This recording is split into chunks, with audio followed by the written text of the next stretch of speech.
Alright guys, here's the next segment. I hope you got a lot of practice on the last couple parts. Even though I'm only breaking down a little bit of the form, drill it. Drill it for a whole week and then put it all together. Don't forget about the other parts. The more you practice it, the better you get, especially when you're practicing perfect. Here's the next segment. This is what it looks like. So we just finished like this. We had our low strike, we did the thrust. The next thing is, we're going to, that guy was on the ground, we're going to put our bow staff on him and jump over, right? So we're going to hop over, pop that bow staff up. What I look for is that tip of the bow staff wiggling. Snap your head to the right. This one's really simple. It's going to be a block to your ribs. Boom, right there. Then you're going to block your head. Move it across. Next thing, this is an overhead strike, shifting to a front stance. We're going to switch that eagle wing grip that we did when we were all first degree black belts, our first bow staff seminar ever. We're going to rotate it around your head to our opposite shoulder. Now this is actually a strike. I'm going to cut and then finish with that palm heel. Now that's cool because it adds some style to it. That slow part. Everyone's going to do that different. Some people are going to pop it. Some people are going to and turn their head. Some people are going to go nice and slow. And if everyone had the same form, the judges would have an impossible time judging it, so you have to be outstanding. Okay, so this segment has a lot of details to it, and I could probably spend 2 minutes on each technique, but let me give you a little bit of each technique, all right? First thing, I'll do it straight towards the camera. We finished that last one with the thrust, okay? So what we're going to do is touch the Jahng Bong to the ground. Couple things I've seen from tournaments. I saw this one guy at Worlds. He brought it up. Bam! Your bow staff is sharp at the end because it's tapered. It'll go right through a zero mat. So don't do that, especially when you're at your school. Be careful.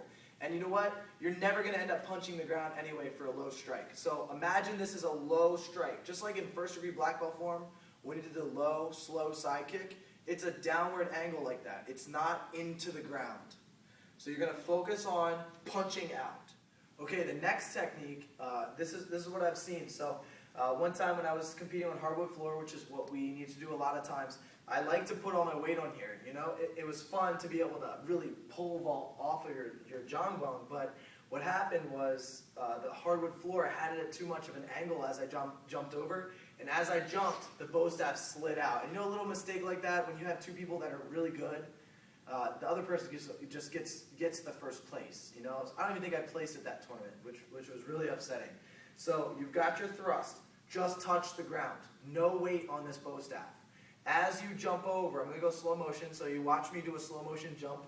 I'm going to make sure as I jump, the blade of my foot, the part that you hit with when you do an outside crescent kick, is actually going to be touching the bow staff.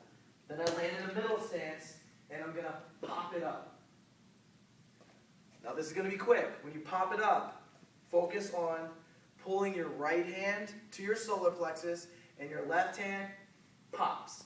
Now as you do this, you need to look in the mirror and make sure your bow staff is completely parallel to the ground. As you come up, if I go like this, certain angles may look good, but I want to make sure that every single strike that ends like this, including those thrusts that you're going to do later in the form, they're all going to be parallel to the ground. And that just shows a great level of discipline. I make sure that every strike is perfect. So there's your first strike. All right, so here's the next strike. From right there, what I want to do is I'm going to be in this position like this. Now this next technique, a lot of people, after I show them, my students, they always say, what was that? You know, break it down. How do we do it? This is all you're going to do. I'm going to put the bow staff down. All I'm going to do is take my hand, low block. Do a low block. The next thing is hook punch. Hit yourself in the shoulder. That's it. When I take both hands, low block and hook punch, that's all I did from right here. Imagine someone's coming straight in to do a side kick to you, or they're doing a thrust to your body with the bow staff. You're going to take your bow staff and go right to the side. You know, you're doing it from the side. If I was in square to my attacker, I would do that technique that you've already done, the one that you had to do on one knee from the last segment. So this strike is going to be a hook punch and a low block together. So forgive me for not picking my bow staff up the right way. So from right here, I slide back to where I started, drop this one like a low block. As it goes down, this hand's got to have something to do. Boom, right over the hook punch. Now this technique, you're going to have a challenge if you don't have a flexible chest. So make sure you look on Google, type in ways to stretch your chest and get it over there.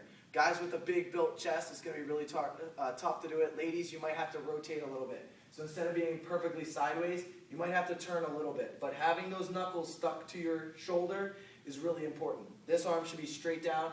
Of course, bow staff completely perfectly straight up and down and perpendicular to the floor. There's your next strike. Okay, so for the next strike, I like to call this one the square block. So I'm going to put the bow staff down because I like to relate every technique to just a Taekwondo move. If a third-degree black belt has spent so much time doing low blocks, and I tell you to do a low block with a bow staff, it's so much easier. Instead of calling it the champion sweep, I can just say low block. So anyway, I start from my hook low block. From right here, all I'm going to do is square block, but I'm holding a bow staff. So this is exactly what it looks like, all right? In XMA, they call it the high-low strike. You pop it up. So any instructors that have watched the ATA Extreme DVDs, that huge binder, it's in there too. So high-low strike, square block, that's what I'm going to call it. So we're working from your low block. What you're going to do is someone's actually striking to your head. So it's going to be the exact same block. It's circles, circles, right here. I have a square block, and now you can see it's exactly the same as a square block, but I don't change my grip. So this is what it should look like. From right here, it's very easy to just jump right into that champion overhead strike. Okay? Focus on that tip being as high as your head, and now you can see with this camera angle that my arm is perfectly straight out from my shoulder, shoulder width wide. As I hit my target, which is right, it's you right now, pop, I'm going to follow through. And that's what's cool about it. Okay, so you've got your square block, overhead sweep. Don't just look at this video. Stop the video and start drilling it, all right? Do it 1,000,000 times. The more you do it, the better. All right, so here's your next strike. What are we going to call it? The eagle wing, over the head, talon, slash, #1 strike, left hand.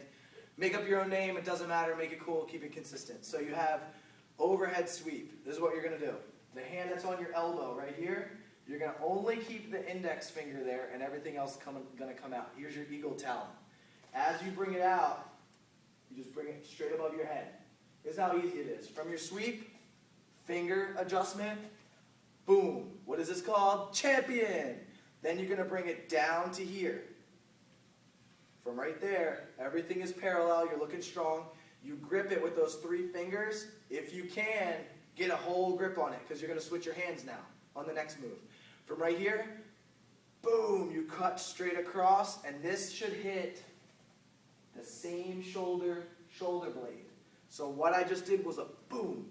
That would be a #1 angle strike if you're following the Bamangi, Jahng Bong, Songjabong, Sangam Taekwondo Pro Tech training system strike angles, which keeps it really simple. From right there, you get to add your own style. Call it Mike Chat if you want some ideas. Right there with the palm heel strike. The next thing we're going to do is put it all together with some footwork. Go. Okay, let's put this whole segment together. I'm facing the camera. We're going to do it from the last strike in the last segment, which is actually a thrust. Okay? So from right here. All right, next thing we do, barely touch the ground with that bow staff. Remember the hardwood floor? I'm going to hop over, pop. The more you snap your head, the better. Slide back. That right foot sets to the left foot. Hook, low block. Then I'm going to do my square block. I go forward to a middle stance again. Right to there. Next, overhead strike. Right there. Then I got my eagle wing talon #1 slash Power Ranger move. Comes out. As I step in the front, I slash right to here. Okay, so I hope I got right in your face with that last strike. So here is the combo a little bit farther back so you can see. We're going to start from our thrust. Tap the floor right here. Jump over, boom, pop it. Your bow staff is parallel, you're in a good middle stance. Snap your head to the opposite way, step back. Right foot goes to the left foot. Hook, low block. You're blocking your ribs. Next, square block. I'm in a middle stance. Overhead strike, stomping my foot, landing in a front stance, striking to the head. Eagle wing, talon, #1 strike over the head, Power Ranger move. Switch your grip. This should be flawless. When you switch that grip, no one should even be able to tell. Slice. Right into that palm heel. Take your time on that. That's when you get to take a break. By the time you're done this bow staff form, you shouldn't even have broken a sweat.